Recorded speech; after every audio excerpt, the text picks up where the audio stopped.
proliferation of digitalization is that the UPI transactions over the last 6 years have grown 750 times.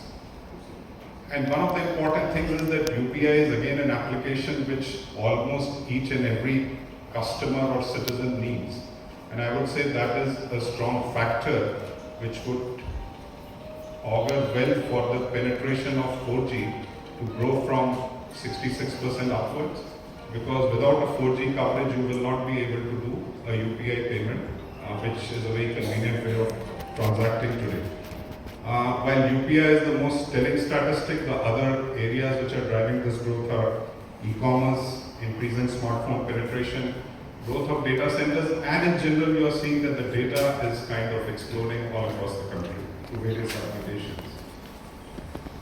The other thing which is very important for any industry and any player in the industry to do well is the industry structure or the market structure.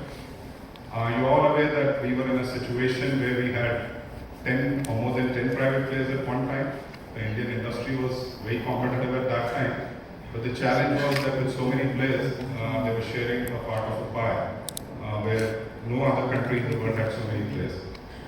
Since the last 5 or 6 years, we have consolidated to 3 players, and we right now have 3 private players, of course. We also have BSNL as a government player. And so I would say this is the right market structure for the industry to leverage the opportunity and move forward. We have seen that while this consolidation was in the works from FY16 to FY19, the industry saw a shrinking of revenue, of the industry revenue, by around 18%. But from FY19 to FY23, we have seen a rebound where the growth of the industry has come to a CAGR of 13%, which is a very positive sign. And so all the points that I mentioned earlier, growing population, need for penetration, growing digitalization, all these augur well for the growth of the Indian telecom industry. So then, moving on from the industry to Vodafone Idea strategy. First of all, I would say that we've had this strategy for some time. We were not able to execute the strategy because of lack of funding. In the interim, when we were not able to invest as we would have wanted to, our focus was to ensure that we provide the best services to our customers wherever we have a coverage of network. While we had kind of given up on the ambition of expanding the network, particularly the 4G coverage at a time, but we continue to invest, and you would see here that we have been able to provide a very good 4G service wherever we have been operating. And this has enabled us to grow our 4G subscribers over 10 successive quarters, quarter on quarter for the last 10 quarters. Now, with the proposed funding plan, we will revert back to our original articulated strategy, which has got 4 pillars. The first pillar is focused network investments to drive coverage and capacity expansion. Here, our investment will be focused on our 17 priority circles. The second pillar is ARPU improvement and customer retention. And there, I would like to give you some data points. First is that the ARPU has increased by a CAGR of over 13% over the last 2 years. And we have seen also an ARPU growth for Vodafone Idea for 10 successive quarters, every quarter on quarter. So as we invest in 4G growth, 4G capacity, and 5G rollout, we believe that we will be able to participate in the growth of the industry. And another focus area under this pillar would be continue to drive the digitalization of various internal and customer-facing processes. The third pillar is focus on business services through telco to telco transformation, and I'll talk about this in the following slides. And the fourth pillar is focus on strategic collaboration to leverage digital opportunities. And again, this we'll talk about more in the coming slides. In terms of the first pillar, which is focused investments to drive coverage and capacity expansion, I must say that one of the highlights is that I mentioned that while we were not able to invest in expanding our coverage, we made sure that wherever we were operating, we had a good customer experience.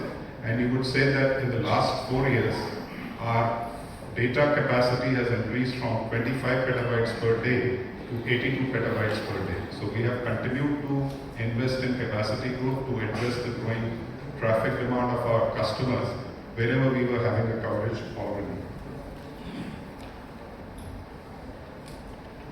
So as I said that we are focused on the 17 priority circles which account for 98% of our revenue and also 92% of industry revenue. On 4G we will invest both in expansion of coverage and in increasing capacity as the traffic grows with the increasing demand.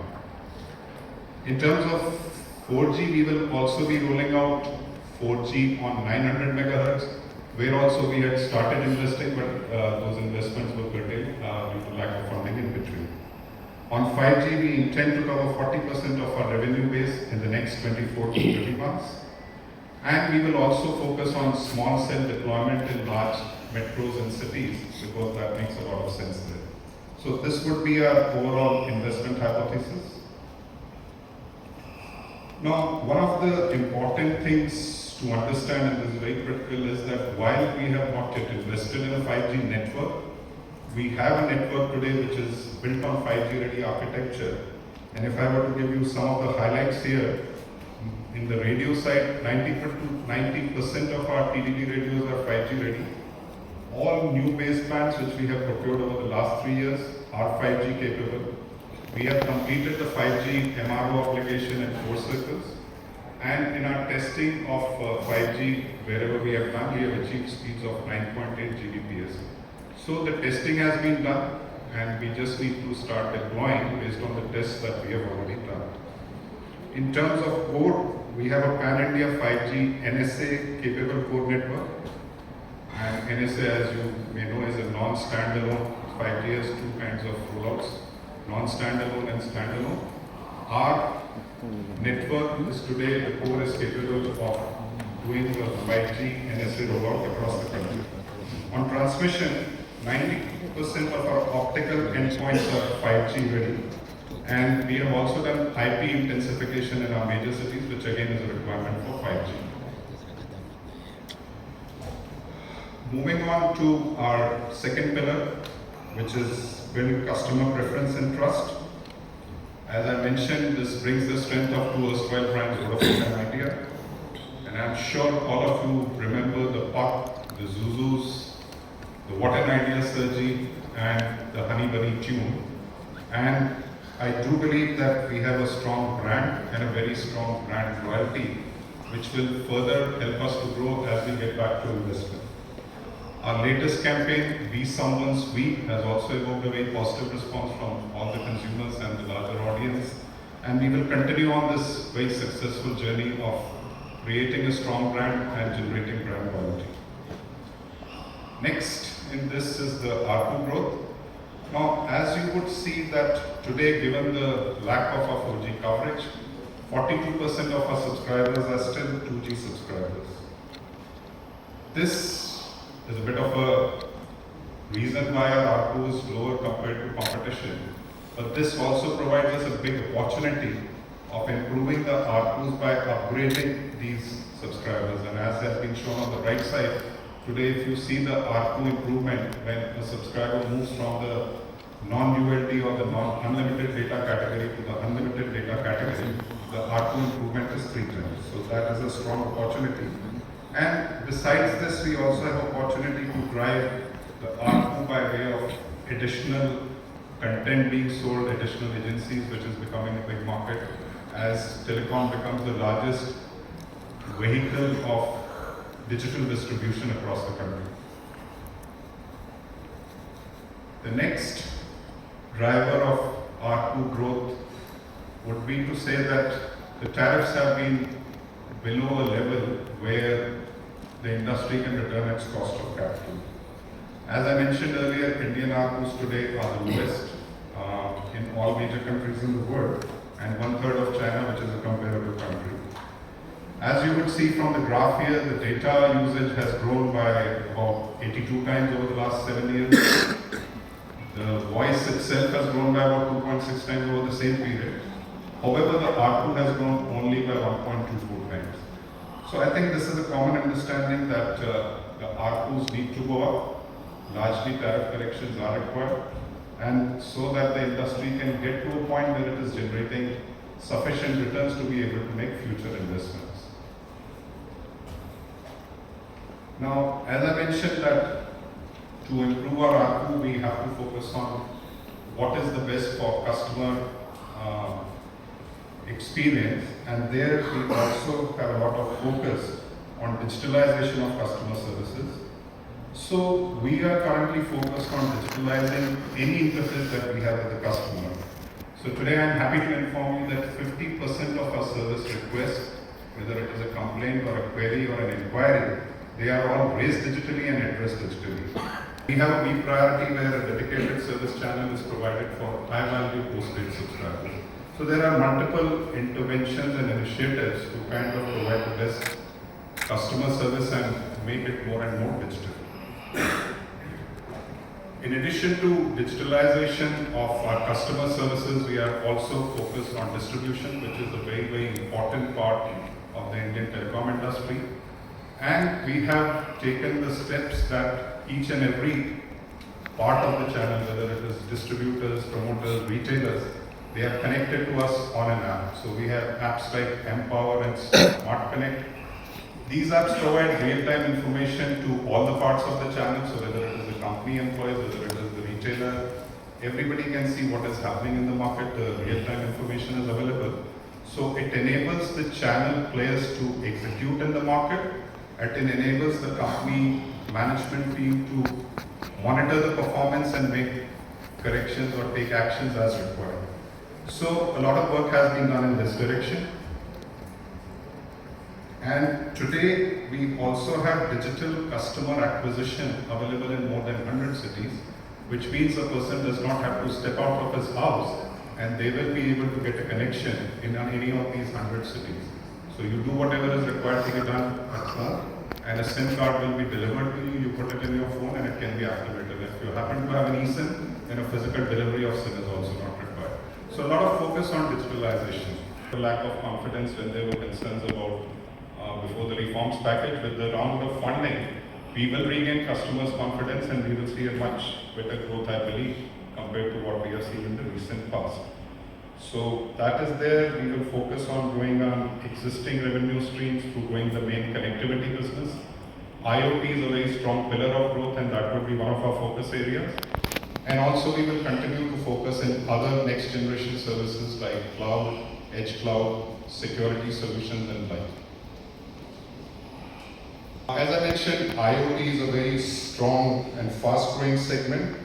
We are the first telco to have an integrated end-to-end IoT platform offering, and we have worked with some customers, and this is definitely going to be something which will be very useful for the customers because there is end-to-end integration. We also have a very strong position in the IoT automotive market, which is the highest ARPU segment within the IoT vertical. And then there are many other areas like vehicle tracking system, metering, and metering today is mostly electrical meters, but will expand to water meters, gas meters also in the future. And we are also India's first eSIM on IoT platform, which is compliant across various standards. We are also the preferred provider of end-to-end cloud services. There we are offering cloud services in collaboration with hyperscalers and co-location providers.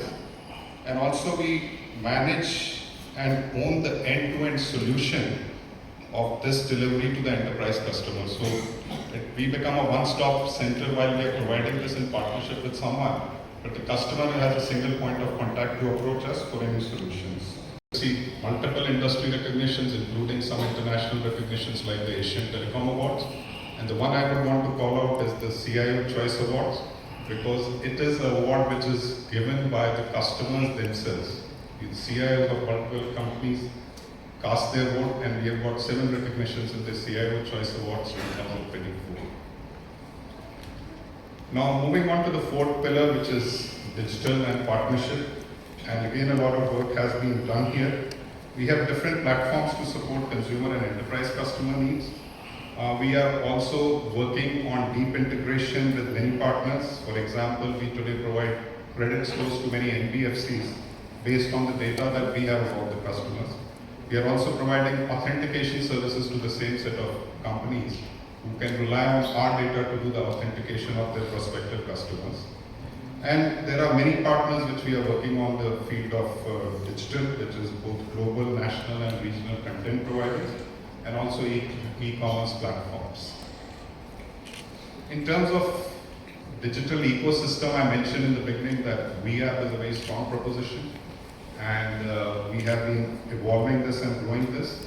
Today, I think we are the only telco which provides a single app where all activities can be performed. So that is and a lot of work has to be done there. It's not just having about a single app, but we have to constantly optimize the app so that it remains manageable and doesn't become very slow. So a lot of work has been done there, and so we can provide every service to the customer on a single app that we have. In addition, we have also recently launched what we call as movies and TV, where we are aggregating content from various content providers, including OTT players, and that would be another revenue stream and digital service from us. We are also looking at curated experiences like job search, education, English skills. So the digital portfolio and the digital offering on our app is constantly being increased. In terms of monetization through digital initiatives, this has again been a focus area. Now, of course, we have many digital assets, so monetization has started happening.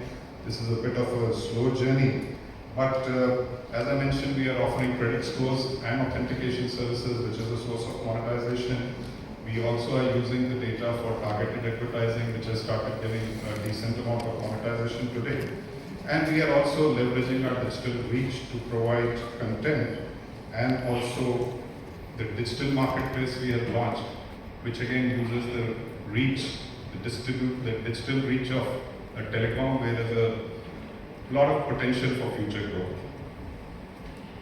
So moving on from the strategy to some of the main financial highlights, the main things I would want to call out from here are that we have seen a healthy addition of 4G subscribers, and for 10 successive quarters, we have grown our 4G subscribers every quarter on quarter, and that has been true also of ARPU. It has grown for 10 successive quarters every quarter on quarter.